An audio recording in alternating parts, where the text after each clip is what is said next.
नमस्ते। मैं लिबरल हूं और मैं आपको एक ऐसे सफर पर ले जाने वाला हूं जो आपकी आंखों को धोखा देगा और आपके दिमाग को चुनौती देगा। हम अक्सर सोचते हैं कि जो हम देखते हैं वही पूरी सच्चाई है। हमारी आंखें, ये अद्भुत जैविक उपकरण, हमें दुनिया का एक रंगीन, जीवंत चित्र दिखाती है। लेकिन क्या यह तस्वीर पूरी है? क्या वास्तविकता की परतें हैं जो हमारी सामान्य दृष्टि से छिपी हुई हैं? क्या हो अगर मैं आपसे कहूं कि आपके आसपास की दुनिया में ऐसे रहस्य छिपे हैं, ऐसे अदृश्य नृत्य हो रहे हैं जिन्हें देखने के लिए आपको बस सही नजरिए की जरूरत है। आज हम साथ मिलकर उस पर्दे को हटाएंगे जो दृश्य और अदृश्य को अलग करता है। हम केवल प्रयोग नहीं करेंगे, हम वास्तविकता की प्रकृति पर ही सवाल उठाएंगे। प्रकाश के एक कण से लेकर तरल पदार्थ के अजीब व्यवहार तक हम उन घटनाओं को देखेंगे जो हमारे रोजमर्रा के अनुभव के नियमों को तोड़ती हुई लगती हैं। ये सिर्फ विज्ञान के करतब नहीं है, बल्कि ये ब्रह्मांड के मूलभूत सिद्धांतों की झलकियां हैं। ये हमें याद दिलाते हैं कि ब्रह्मांड हमारी कल्पना से कहीं ज्यादा अजीब, ज्यादा सुंदर और ज्यादा रहस्यमयी है। तो अपनी जिज्ञासा को जगाइए और मेरे साथ इस खोज में शामिल हो जाइए। हम अदृश्य को देखने की कोशिश करेंगे, अनजाने को समझने का प्रयास करेंगे और इस प्रक्रिया में शायद हम अपने और अपने आसपास की दुनिया के बारे में कुछ नया सीखेंगे। ये सफर सिर्फ देखने के बारे में नहीं है, ये समझने के बारे में है। ये जानने के बारे में है कि ब्रह्मांड के सबसे बड़े रहस्य अक्सर हमारी आंखों के ठीक सामने छिपे होते हैं, बस उन्हें उजागर करने का इंतजार करते हैं। चलिए इस अद्भुत यात्रा की शुरुआत करते हैं। कल्पना कीजिए कि आप एक दीवार पर छोटी गेंदें फेंक रहे हैं जिसमें दो समानांतर झिरी या दरारें हैं। गेंदें या तो एक झिरी से गुजरेंगी या दूसरी से, और पीछे की दीवार पर दो अलग अलग पट्टियां बनाएंगी। यह सरल और सहज है ना? अब उन गेंदों को प्रकाश के सबसे छोटे कणों यानी फोटॉन से बदल दें। हम उम्मीद करेंगे कि फोटॉन भी गेंदों की तरह ही व्यवहार करेंगे और दो पट्टियां बनाएंगे। लेकिन यहाँ से चीजें अजीब होने लगती हैं। जब हम फोटॉन को दो झिड़ियों से गुजारते हैं तो वे दो पट्टियां नहीं बनाते। इसके बजाय वे एक हस्तक्षेप पैटर्न बनाते हैं, कई उज्ज्वल और अंधेरी पट्टियों की एक श्रृंखला, ठीक वैसे ही जैसे पानी की लहरें जब टकराती हैं। ये कैसे संभव है? ऐसा लगता है जैसे प्रत्येक फोटॉन एक ही समय में दोनों झिड़ियों से गुजर रहा है, एक कण की तरह नहीं बल्कि एक लहर की तरह, और फिर खुद से ही हस्तक्षेप कर रहा है। लेकिन रुकिए, कहानी और भी रहस्यमयी हो जाती है। अगर हम यह पता लगाने की कोशिश करें कि फोटॉन किस झिरी से गुजरा, अगर हम उसे देखने की कोशिश करें तो हस्तक्षेप पैटर्न गायब हो जाता है और हमें वही दो पट्टियां मिलती हैं जिनकी हम शुरू में उम्मीद कर रहे थे। ऐसा लगता है जैसे देखे जाने का कार्य ही वास्तविकता को बदल देता है।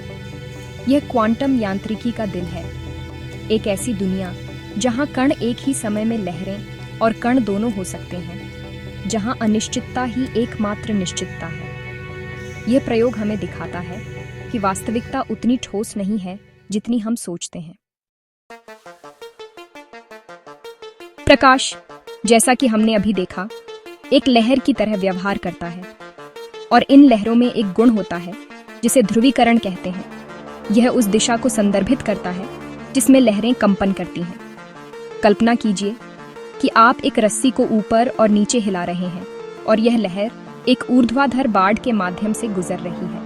लहर गुजर जाएगी, लेकिन अगर आप बाड़ को क्षैतिज रूप से घुमा दें तो लहर रुक जाएगी। ध्रुवीकरण फिल्टर प्रकाश के लिए इसी तरह काम करते हैं। एक फिल्टर केवल एक निश्चित दिशा में कंपन करने वाले प्रकाश को ही जाने देता है। यदि आप एक फिल्टर के ऊपर दूसरा फिल्टर 90 डिग्री पर रखते हैं तो सारा प्रकाश अवरुद्ध हो जाना चाहिए और आपको अंधेरा दिखना चाहिए। यह समझ में आता है, लेकिन अब आइए इस पहेली में एक और परत जोड़ें। हमारे पास दो फिल्टर हैं जो एक दूसरे को पूरी तरह से अवरुद्ध कर रहे हैं, जिससे पूर्ण अंधकार है। अब क्या होगा अगर हम इन दोनों के बीच में एक तीसरा फिल्टर 45 डिग्री के कोण पर डालें? हमारा अंतर्ज्ञान कहता है कि अगर दो फिल्टर प्रकाश को रोक रहे हैं तो एक और जोड़ने से कुछ नहीं बदलना चाहिए। यह अभी भी अंधेरा ही रहना चाहिए, लेकिन जब हम ऐसा करते हैं तो कुछ जादुई होता है। प्रकाश वापस आ जाता है। बीच वाला फिल्टर पहले फिल्टर से आने वाले प्रकाश के ध्रुवीकरण को घुमा देता है, जिससे उसका कुछ हिस्सा अंतिम फिल्टर से गुजरने में सक्षम हो जाता है। यह एक अद्भुत प्रदर्शन है कि कैसे प्रकाश का व्यवहार हमारे सामान्य ज्ञान को चुनौती दे सकता है। पानी को जमने के लिए 0 डिग्री सेल्सियस तक ठंडा होना पड़ता है ना? आमतौर पर हाँ, लेकिन क्या होगा अगर मैं आपको बताऊं कि हम पानी को उसके हिमांक से नीचे तक ठंडा कर सकते हैं और वह फिर भी तरल बना रहेगा? इस अवस्था को सुपर क्यूलिंग कहा जाता है। यह तब होता है जब पानी बहुत शुद्ध होता है और उसमें बर्फ के क्रिस्टल बनने के लिए कोई केंद्रक बिंदु जैसे धूल का कण नहीं होता। तरल बस इंतजार कर रहा होता है, एक अस्थिर अवस्था में, जमने के लिए एक बहाने की तलाश में। और फिर एक मामूली सी हलचल, एक छोटा सा झटका या बर्फ का एक टुकड़ा डालने पर पूरी चीज आपकी आंखों के सामने तुरंत जम जाती है। यह प्रकृति के एक छिपे हुए नियम का एक आश्चर्यजनक प्रदर्शन है। अब कुछ और भी अजीब कल्पना कीजिए। गर्म बर्फ। यह सोडियम एसीटेट नामक एक रसायन से बनता है जो सिरके और बेकिंग सोडा का एक रिश्तेदार है। जब आप इसे पानी में घोलकर ठंडा करते हैं तो यह सुपर क्यूलिंग की तरह ही एक अस्थिर तरल घोल बन जाता है। लेकिन जब आप इसे जमने के लिए प्रेरित करते हैं तो यह न केवल क्रिस्टलीकृत होता है, बल्कि यह गर्मी भी छोड़ता है। यह एक ऊष्माक्षेपी प्रतिक्रिया है। आप एक तरल को छूते हैं और यह ठोस बर्फ में बदल जाता है, जो वास्तव में गर्म महसूस होता है।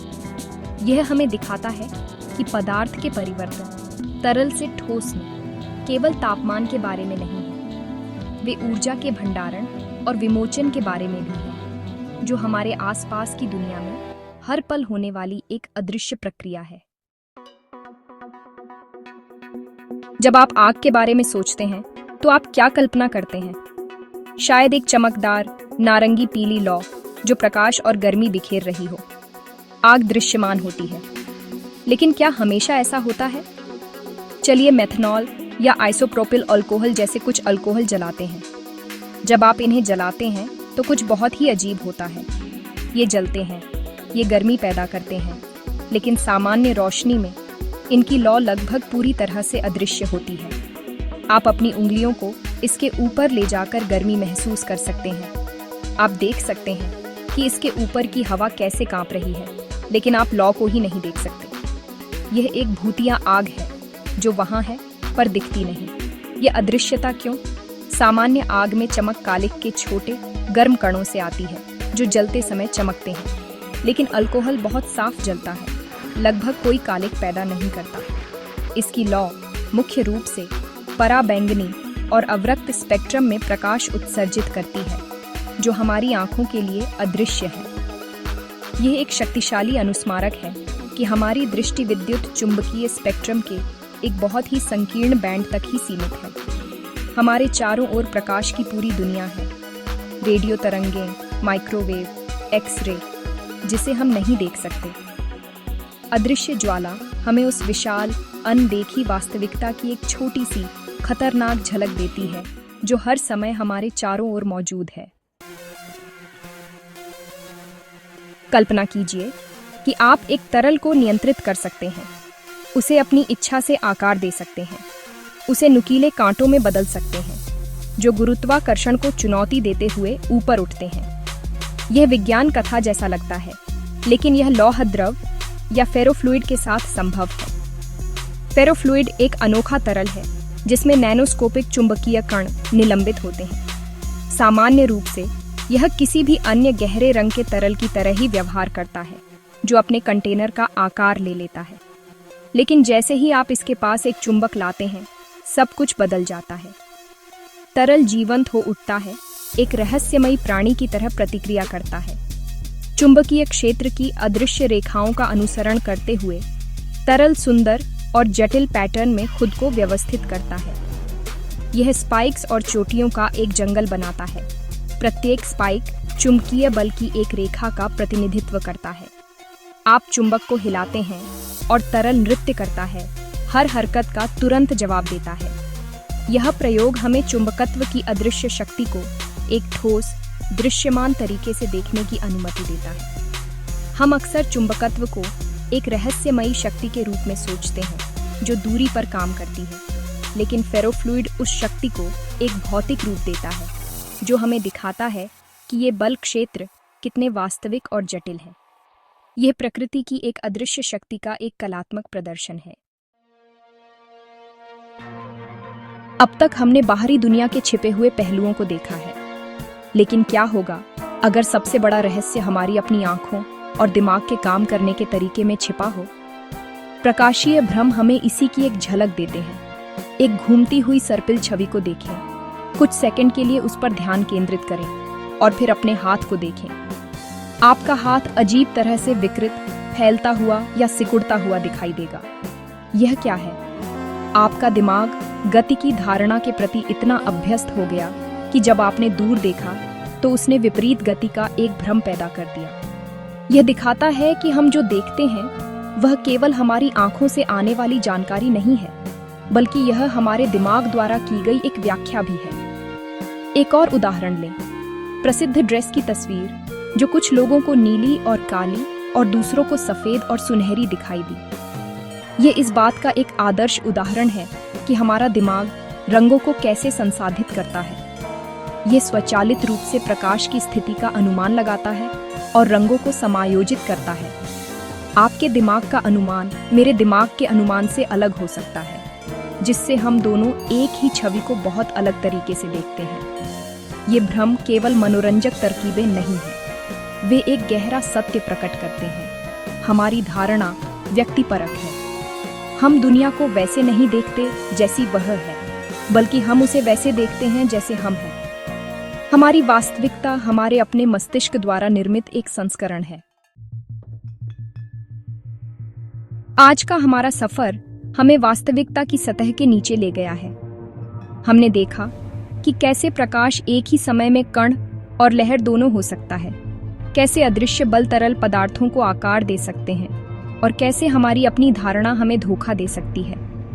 इन प्रयोगों ने हमें दिखाया है कि ब्रह्मांड हमारे सहज ज्ञान से कहीं ज्यादा जटिल और आश्चर्यजनक है। वे हमें याद दिलाते हैं कि जो हम अपनी आंखों से देखते हैं वह पूरी कहानी का केवल एक छोटा सा हिस्सा है। वास्तविकता की गहरी परतें हैं जो हमारी सामान्य इंद्रियों से छिपी हुई हैं और वे खोजे जाने की प्रतीक्षा कर रही हैं। यह खोज केवल प्रयोगशालाओं में वैज्ञानिकों के लिए नहीं है, यह हम में से हर एक के लिए है। यह दुनिया को एक नई जिज्ञासा के साथ देखने के बारे में है, सवाल पूछने और क्यों की तलाश करने के बारे में है। जब आप अगली बार इंद्रधनुष देखें तो केवल रंगों की सुंदरता की प्रशंसा न करें, बल्कि यह भी सोचें कि प्रकाश कैसे विभाजित हो रहा है। जब आप किसी चुंबक का उपयोग करें तो उस अदृश्य क्षेत्र की कल्पना करें जो उससे निकल रहा है। विज्ञान हमें दुनिया को गहराई से अनुभव करने की क्षमता देता है, छिपी हुई सुंदरता और व्यवस्था को देखने की जो हर जगह मौजूद है। तो अपनी जिज्ञासा को कभी मरने न दें। प्रश्न पूछते रहें, सीखते रहें, क्योंकि जब हम धारणा के द्वारों को खोलते हैं तो हमें पता चलता है कि ब्रह्मांड हमारी कल्पना से कहीं ज्यादा भव्य है। यह एक अंतहीन यात्रा है और हर खोज हमें इस ब्रह्मांडीय महासागर में अपनी जगह को समझने के एक कदम और करीब लाती है। देखने के लिए धन्यवाद और हमेशा की तरह सोचते रहिए।